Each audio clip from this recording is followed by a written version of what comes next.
4월 22일 수요일 새벽 예배 본문의 말씀은 고린도전서 15장 1절로 11절까지 말씀이 되겠습니다.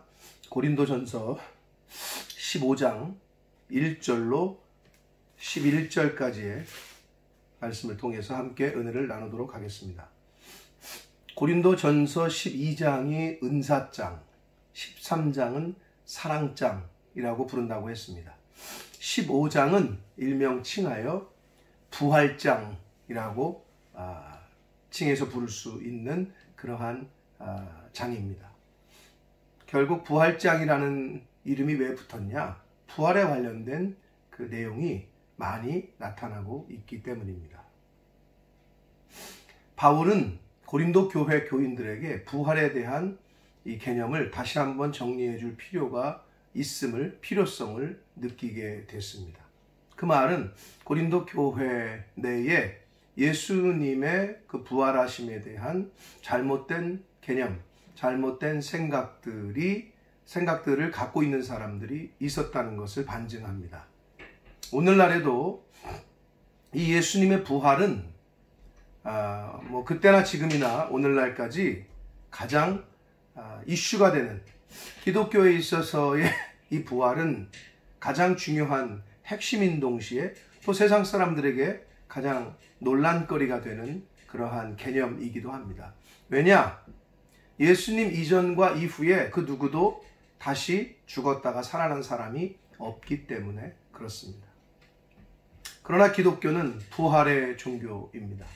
부활은 가장 핵심 사상이고 기독교에 있어서, 그리고 이 부활이 없으면 우리의 믿는 모든 것도 다 헛되다고 바울 사도도 말할 정도로, 예수 그리스도께서 부활하지 않으셨다면, 그냥 십자가에서 죽는 것으로 끝났다면 이 기독교는 아무런 능력과 힘이 없는 종교나 마찬가지, 기타 다른 종교와 다른 점이 없는 것에 불과했을 겁니다. 그러나 예수님의 부활은 역사적인 사실이고, 그 사실을 증거하는 많은 사람들이 있었음을 성경은 기록하고 있습니다.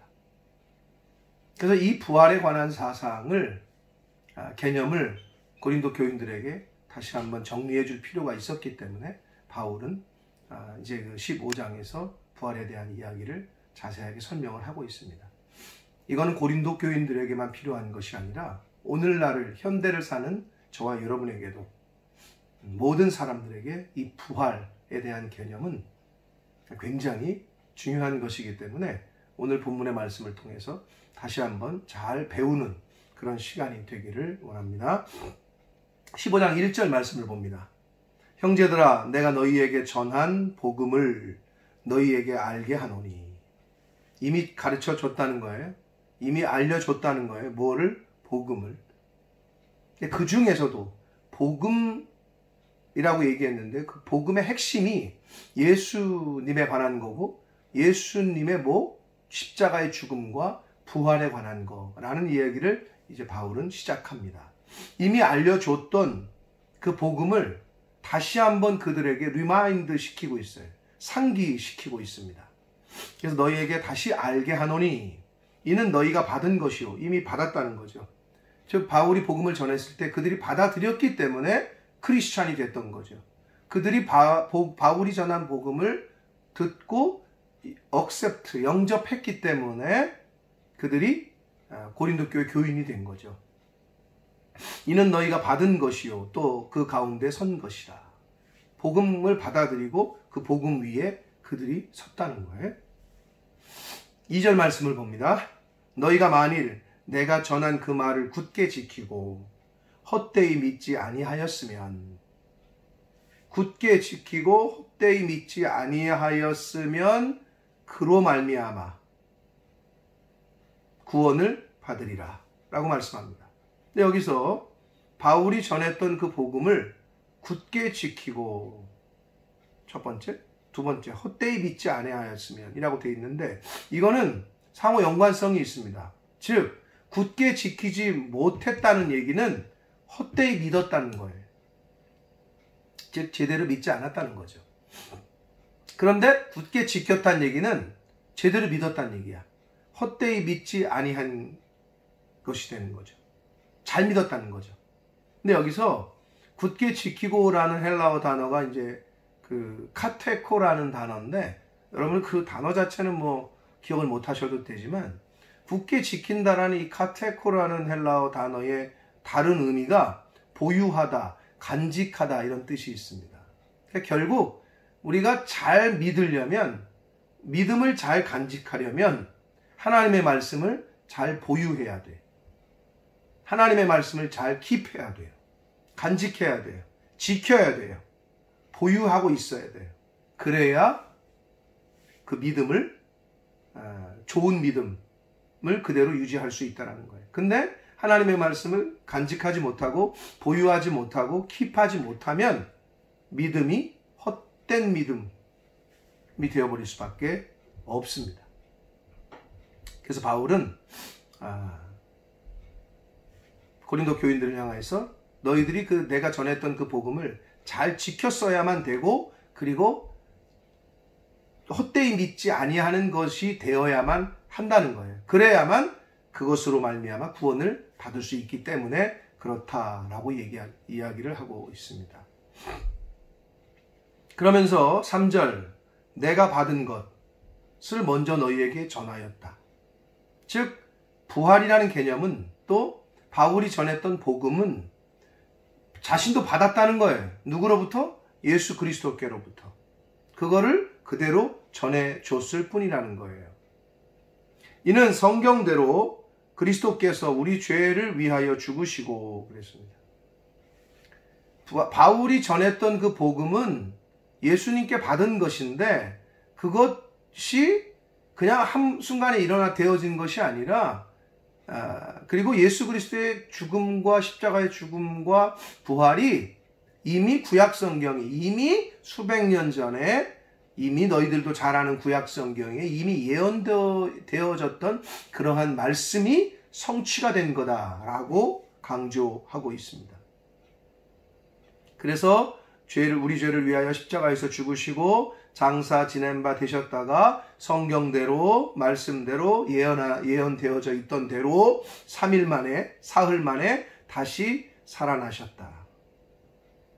그냥 되어진 게 아니고 이미 예언되어졌던 말씀이 성취가 되는 거다라고 말씀하고 있습니다. 근데 여기서 특별히 바울이 성경대로 예수께서 우리 죄를 위하여 죽으시고, 예수라고 안 하고 그리스도께서라고 얘기하고 있다. 요거는 당시의 종교 지도자들과 유대인들은 나사렛에서 온 예수, 나사렛 예수는 그냥 천하게 여겼단 말이에요. 그런데 이 복음, 성경에서 말하는 이 복음, 이 가장 중요한 핵심은, 그리고 바울과 초대교회 사도들이 전했던 복음의 핵심은 뭐였냐면 예수가 그리스도라는 것. 그 너희들이 죽였던, 그 보잘것없다고 죽였던 그 예수가 성경에 예언한 메시아, 우리를 구원할 자, 그리스도라는 것. 즉 예수가 그리스도시고 하나님의 아들이라는 것. 이것이 초대교회의 복음의 핵심이었단 말이에요. 그래서 바울은 지금 그 그리스도, 예언되어 있던 메시아가 바로 예수시다. 이것을 다시 한번 언급하고 있습니다.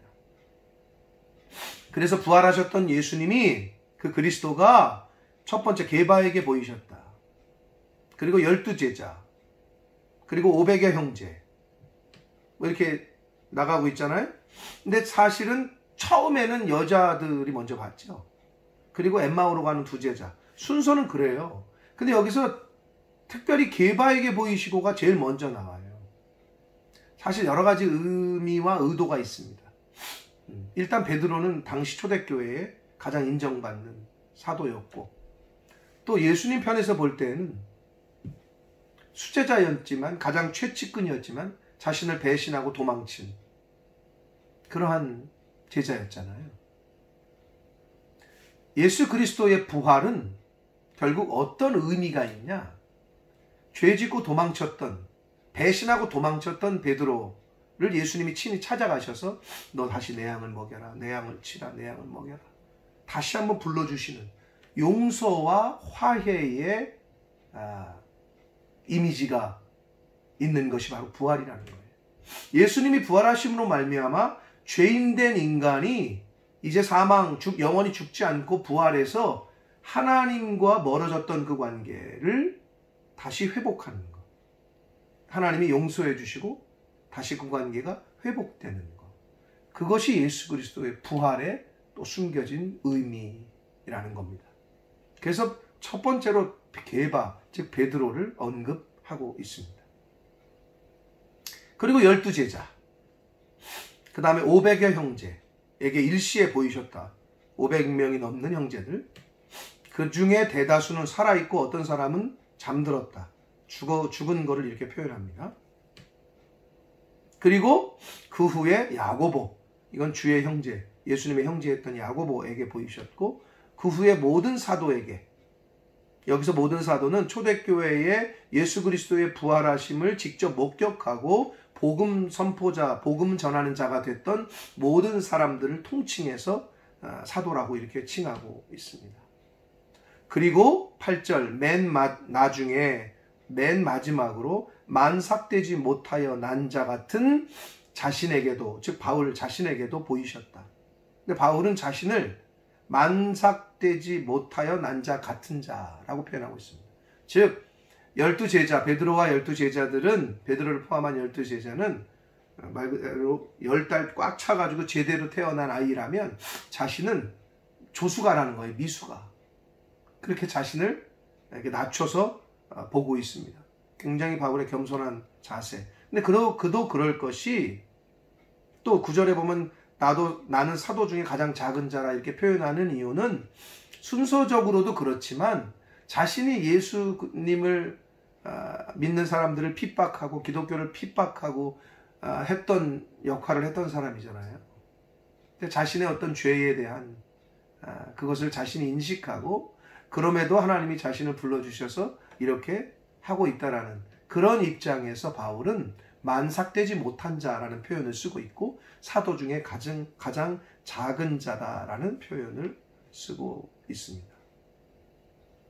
즉 15장 부활장의 첫 번째 단락에서는 예수 그리스도의 부활, 그리고 그것이 복음의 핵심인데, 그 부활은 역사적으로 사실이었고 부활의 증인들이 이렇게 있었다라는 걸 기록을 하고 있습니다. 그리고 자신에게 맨 마지막에 자신에게도 나타나셔서 자신을 사도로 불러주셨다. 그러면서 나는 하나님의 교회를 박해하였으므로 사도라 칭함받기를 감당하지 못할 자였는데 자신을 그렇게 불러주셨다는 거예요. 그러면서 10절 봅니다. 그러나 내가 나된 것은 하나님의 은혜로 된 것이니, 나의 나된 것. 내가 누구냐가 아니고 I am who I am이 아니고, 그래서 킹 제임스 버전에는 이 부분을 I am what I am 이라고 번역해서 쓰고 있습니다. 그러니까 나라는 나가 된 것은 하나님의 은혜로 된 것이다. 그렇게 바울은 표현하면서 내게 주신 그의 은혜가 헛되지 아니하여 내가 모든 사도보다도 더 많이 수고하였으나 내가 한 것이 아니요 오직 나와 함께 하신 하나님의 은혜로다 라고 고백하고 있습니다. 예, 실제로 바울이 가장 늦게 부르심을 받았지만 정말 1차, 2차, 3차 그 목숨을 죽을 고비를 넘기면서 선교여행을 했고, 또 오늘날의 신약성경의 거의 반에 가까운 것을 사도 바울이 썼단 말이에요. 그래서 기록으로 남겼단 말이에요. 그러니까 정말 많은 일을 했다는 거죠. 그렇다고 다른 사도들이 수고 안 했다는 건 아니고, 자신이 그렇게 열심으로 최선을 다했다라는 것을, 근데 그것이 다 하나님의 은혜였다라는 것을 이제 고백하고 있습니다. 그러므로 나나 그들이나 모든 사도들이 이같이 전파하며 너희도 그렇게 믿었느니라 라고 얘기하고 있어요. 그러니까 결국 고린도 교회 내에 예수 그리스도의 부활을 잘못 알고 있거나 또는 잘 믿지 못했던, 육신의 부활을 잘 믿지 못했던 사람들이 있었던 것 같습니다. 이건 오늘날도 마찬가지입니다. 사람이 죽었다가 어떻게 다시 사냐? 이걸 믿지 못하는 사람들은 대부분입니다. 근데 그 부활하심을 믿지 못하면 기독교를 믿을 수가 없는 거예요. 그게 핵심이기 때문에. 그래서 바울은 이 부활에 대한 이야기를, 이제 서두를 그렇게 예수님이 부활하셨는데 그 부활을 목격한 사람들이 이렇게 있었고, 그리고 나도 목격을 했고, 그리고 내가 너희들에게 전했던 것이 바로 그것이고, 하나님의 은혜로 그걸 다 전했다. 이런 얘기를 서두에 꺼내면서 이제 부활에 대한 12절 이하에 내일 살펴볼 계속해서 이제 부활에 대한 이야기를 언급을 하게 됩니다. 그래서 우리가 알아야 될 것은 기독교의, 즉 복음의 핵심은 예수 그리스도의 부활과, 즉 죽음과 십자가의 죽음과 그 부활이다. 그것이 핵심입니다. 그것을 전하는 거예요, 우리는. 복음은 그래서 뭐다? 예수 그리스도의 죽음과 부활이다 라고 말씀드릴 수가 있습니다. 그리고 이제 오늘 본문에서 우리가 또 은혜를 받을 수 있는 것은 바울 자신도 그렇게 표현했지만 만삭되지 못한 자, 그리고 사도 중에 가장 작은 자라 이렇게 표현했지만, 하나님이 주시는 은혜, 특별히 직분, 우리가 교회에서 직분을 받잖아요. 어떤 사명을 받잖아요. 그러면 한 특징이 있는데 그게 뭐냐? 자격 미달의 사람, 자격이 안 될 것 같은 사람인데 저 자리에 가 있네. 자격이 좀 딸리는 것 같은데 뭐 직분을 받네. 이게 하나님이 주시는 사명과 직분의 한 특징입니다. 완전히 자격이 되고 능력이 되고 완전히 그 정도 되는 사람만 하나님이 부르시질 않아요. 교회에서 직분을 받는 것도 똑같습니다. 자격이 완전히 돼서 할만해서 그래서 직분을 주는 것도 아니고 그래서 받는 것도 아니에요. 그러므로 혹 교회에서 직분을 받으실 때 또는 하나님이 어떤 감동을 주실 때에는 나는 할 수 없어. 그러나 능력 주시는 자 안에서 내가 모든 것을 할 수 있다라고 성경이 가르쳐주고 있기 때문에 나는 할 수 없으나 하나님이 부르시면 하라 하시면 순종하겠습니다. 하겠습니다. 할 때에 하나님의 은혜와 능력을 경험하게 되실 줄 믿습니다. 그런 자세가 저와 여러분에게 필요합니다. 그리고 우리가 또 한 가지 알아야 될 것은 부활은 기독교에서만 얘기한단 말이에요. 기독교는 복음에는 즉 진리는 하나잖아요. 여러 개가 있는 게 진리가 아니라 진리는 하나야. 부활은 기독교에서만 얘기를 해. 예수님만이 죽었다 살아나셨단 말이에요. 기독교에는 배타성이 있어요. 배타적일 수밖에 없어요. 왜냐? 진리는 하나이고 진리는 거짓된 것들을 구별하고 분별해서 쳐낸단 말이에요. 그러니까 배타적일 수밖에 없는 거예요. 그래서 요한복음 14장 16절에 내가 곧 길이요 진리요 생명이다 라고 예수님이 말씀하시는, 예수님만이 길이요 진리요 생명이라는 거예요. 그리고 사도행전에서 4장 12절에는 다른 이로서는 구원을 얻을 수 없나니 구원 얻을 만한 다른 이름을 준 적이 없다. 오직 원웨이라는 거예요. 쉽게 얘기해서 왜 명품입니까?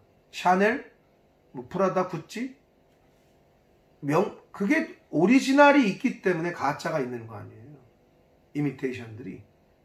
근데 오리지널은 진리는 다 쳐낸다고.